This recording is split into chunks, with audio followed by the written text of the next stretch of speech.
The crowd froze as the bully's knee shot toward her face. But before anyone could even scream, she caught it midair, twisted his leg, and sent him crashing to the ground. Silence. The same silence that comes before a storm.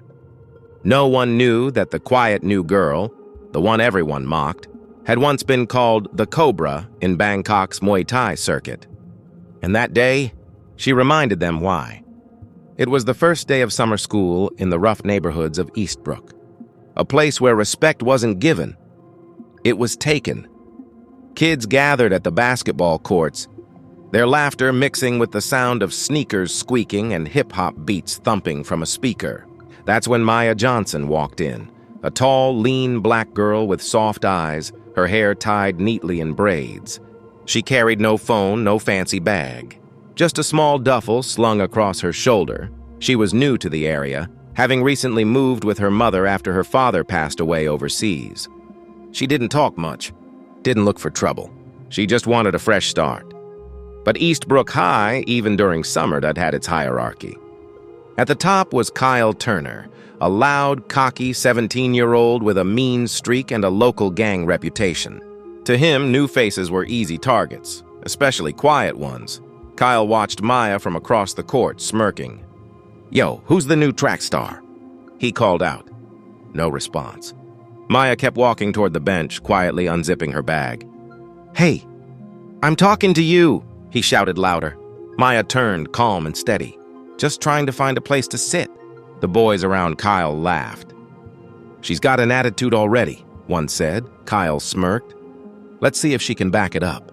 He stepped closer, that swagger that came from never being challenged. Maya didn't move. She looked at him, her expression unreadable, almost peaceful. "You think you're better than us?" Kyle sneered. "No," she said softly.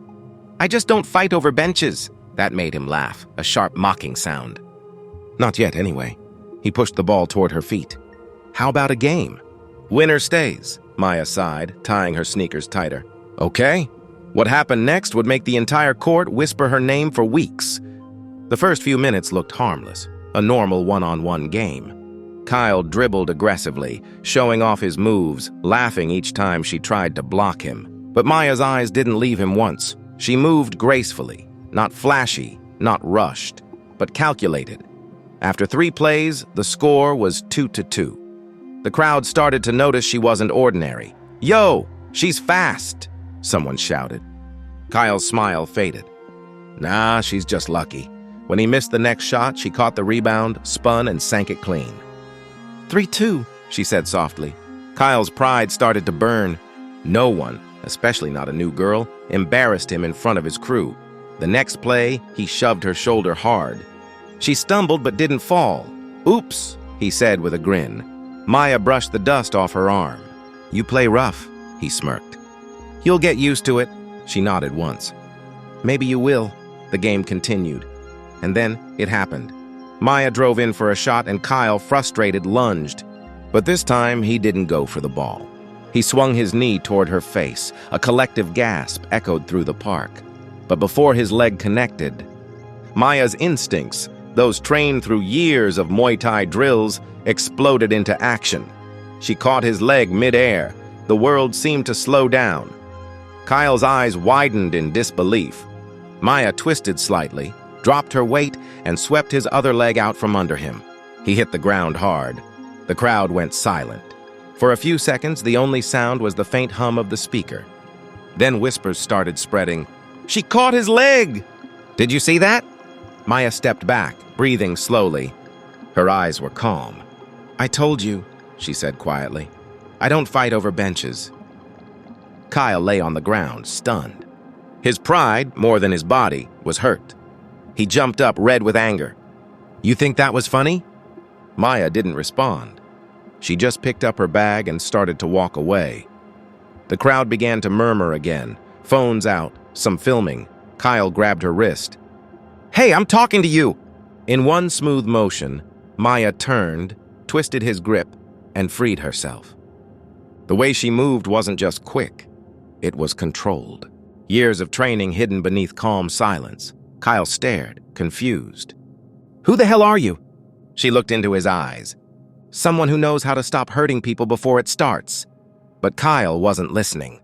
His ego screamed louder than reason. He lunged again, this time throwing a wild punch. Maya sidestepped. One step, one pivot. Then a push kick straight to his chest. He fell backward onto the dirt. The crowd erupted. Gasps, cheers, disbelief. Kyle's friends stepped forward, but Maya raised a hand, her voice firm yet calm. No one needs to get hurt. A boy in the back whispered, "Yo! She fights like she's trained." Another added, "Nah, man, that was pro-level stuff." Kyle coughed, glaring up at her. "You think you can come here, show off, make me look weak?" Maya knelt down slightly so only he could hear. "You made yourself look weak the moment you tried to hurt me for fun." Then she stood up and walked away. No anger, no fear. But behind her calm eyes, the memories burned. Bangkok. The smell of sweat and oil from the Muay Thai gyms. Her father's voice echoing, "Real fighters only fight when they must." She had left that life behind after his death. She promised her mother she'd never fight again. But fate had other plans. 2 days later, the video hit social media. Girl catches bully's kick and drops him instantly. It went viral overnight. Millions of views. Everyone wanted to know who the mysterious girl was. At school, whispers followed Maya wherever she went. Some looked at her with awe, others with fear. Even Kyle kept his distance, bruised, both inside and out. But something unexpected happened. That Friday, the community center hosted a charity event, a youth martial arts demo for self-defense awareness. Maya quietly helped her mom set up the chairs, unaware that the local coach had seen her video. The announcer called, "We'd like to welcome a special guest, former World Youth Muay Thai champion, Maya the Cobra Johnson." The crowd gasped. Even Kyle, standing in the back, froze. Maya hesitated, but the coach smiled. "Show them who you are." She stepped onto the mat, took a deep breath, and began to move, the fluid rhythm of elbows, knees, and strikes forming a silent dance of power and control. When she finished, the crowd cheered, but Maya just smiled humbly. "This isn't about fighting," she said into the mic. "It's about knowing when not to fight. Real strength is control." Kyle stepped forward slowly. "Maya," she looked at him, calm but guarded. He swallowed hard. "I'm sorry. I was stupid. You didn't deserve that." Maya nodded. Apologies mean something when they come with change. He looked down, ashamed. "I'll try." She extended her hand. "Then we're good." The crowd clapped, not for the fight, but for the forgiveness that followed. As she walked off the mat, her mom hugged her tight. "Your father would be proud," she whispered. Maya smiled faintly. "Maybe, but I'm proud I didn't become what he had to be." The camera zooms out. The girl who once walked into Eastbrook as a nobody had become the lesson everyone needed. That silence doesn't mean weakness. And kindness, when strong enough, can even stop violence.